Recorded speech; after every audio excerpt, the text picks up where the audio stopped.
Welcome back. It is still Niger Delta today. And up next, we'll be having a chat with Idika Matthias Odey, popularly known as General Odey, was recently kidnapped by unknown gunmen in a shocking incident that drew attention.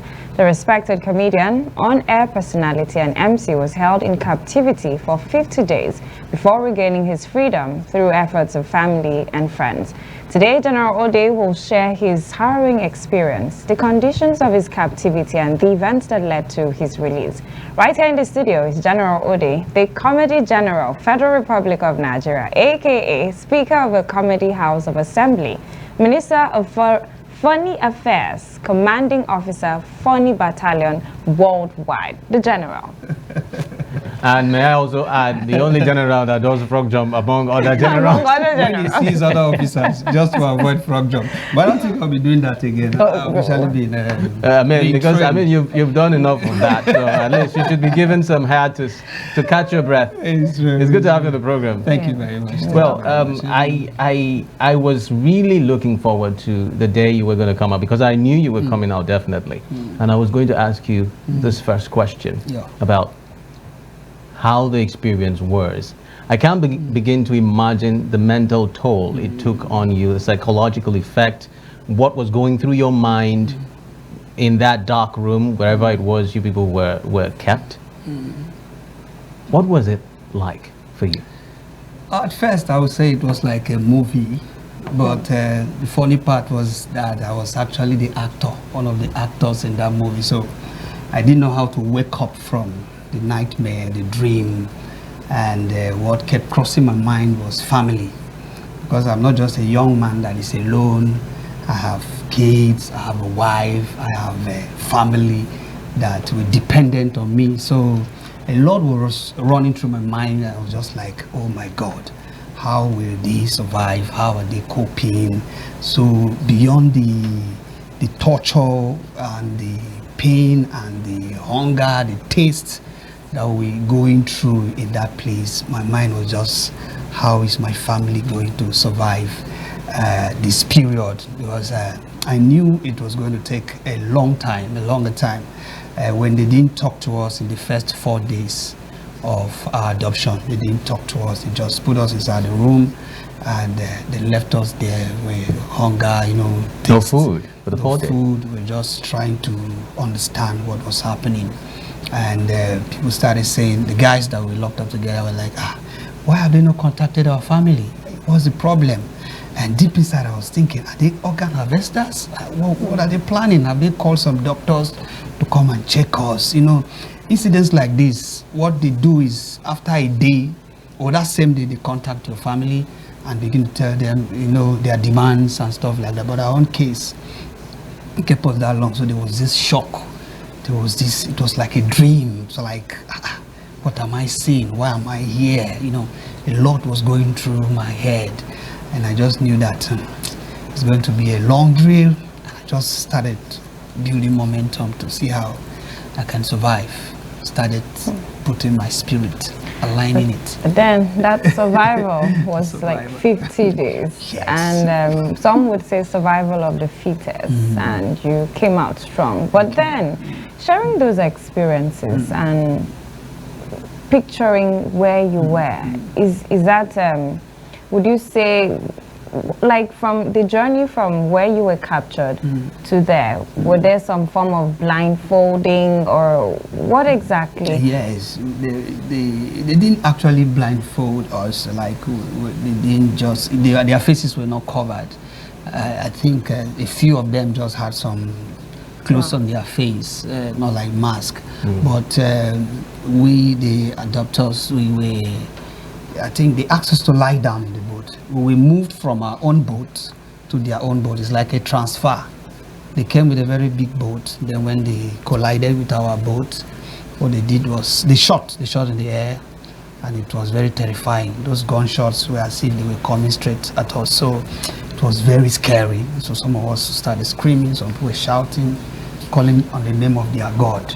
Any God you believe in, start calling that God. So people were calling their God. But I could not say a word. I was just quiet, found that I didn't even know. So when they came, we collided with our boats, and God helped us. There was no life loss. No, there was no life loss. It didn't fall. It was almost, capsizing, but God just helped us.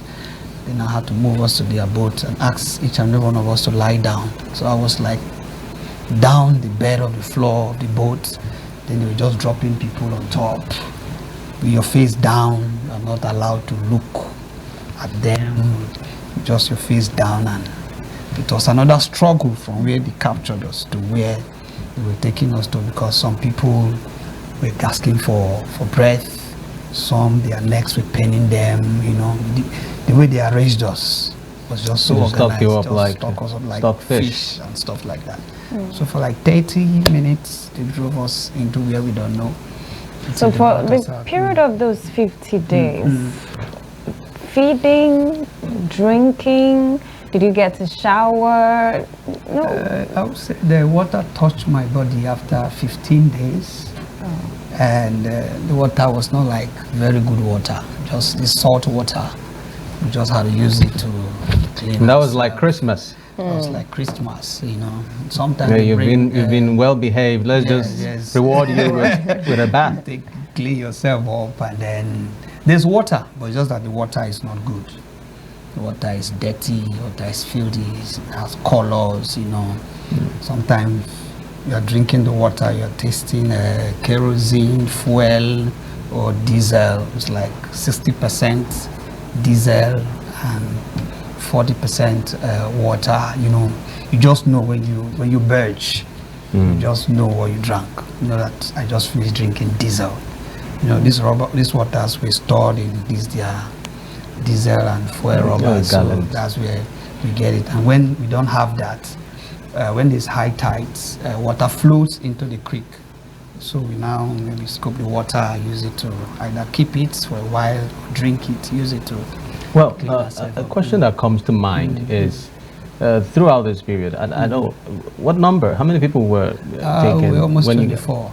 Almost 24, and then you were like among the very last that were let go. When you left, there were still people there. Last person. Oh, you were the last person? I was the last. Everyone left.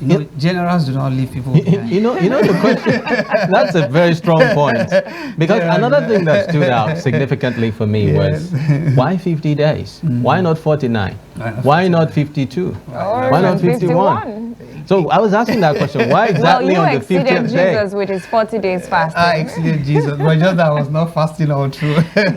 Those days when we don't have food, we turn it to fasting, we turn it to prayers. And one thing I was always doing was to pray that everyone will leave, because I couldn't stand the sight of how some people felt in there. So at some point I was actually encouraging them, don't give up. Because one thing that kills people in the den of kidnappers is not necessarily that they shoot you or they hang you. Sometimes the torture, the hunger, your spirit will just give up. Then once your spirit gives up, your body will follow. So people just die like that. So I was always there trying to make sure they are strong and stuff like that. And I didn't want to see anyone. If someone was left behind, I would have been very angry with myself. In fact, I would have been very, very angry. Like, why? So at some point I was saying, God, let me even be the last person to live here. And it's like, God answered. That was very sacrificial. As a general, 50 days. My pastor celebrated her 50th birthday this same June. And another significant point to note.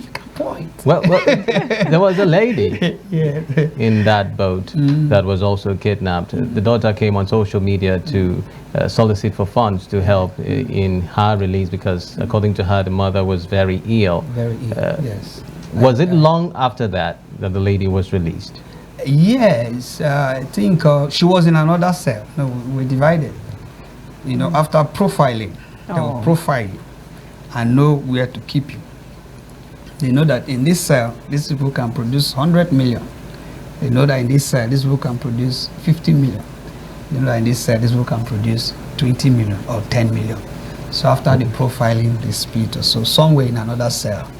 But I went through all the cells before leaving. Because people in my cell left, they moved me, I was alone, they moved me to another cell. I stayed, people in that cell left, Then they moved me to another cell.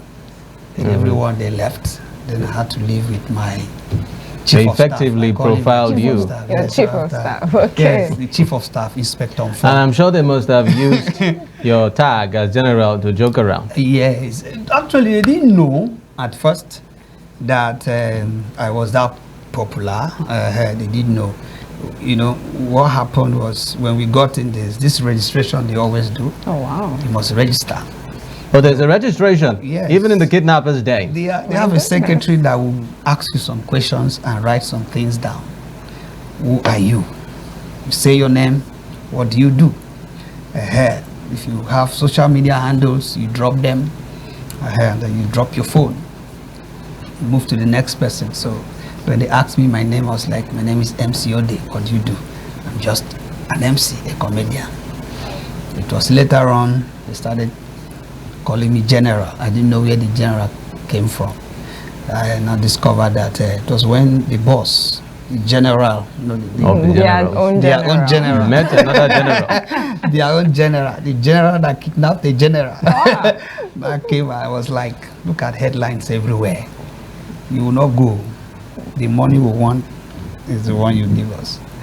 That money, we'll get it. Headlines. He used to come and show me some headlines on national dailies.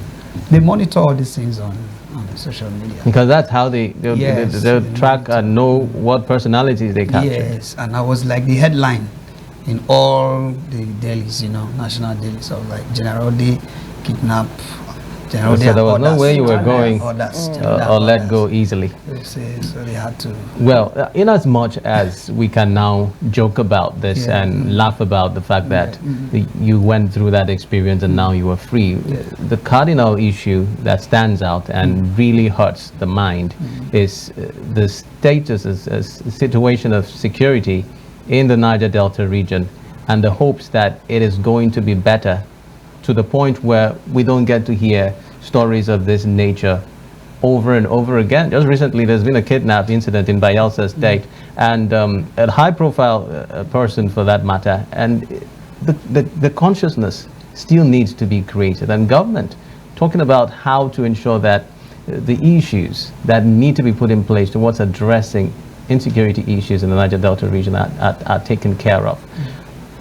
Does this make you feel that the security issues that we are grappling with in the Niger Delta region should be addressed even more pertinently? That we're even doing enough to ensure I think we are not doing enough. There are two sides to this. It's either you bring these guys on board and ask them what they really want or what can make them stop doing this, or you go all out against them with all the machineries you have. Because if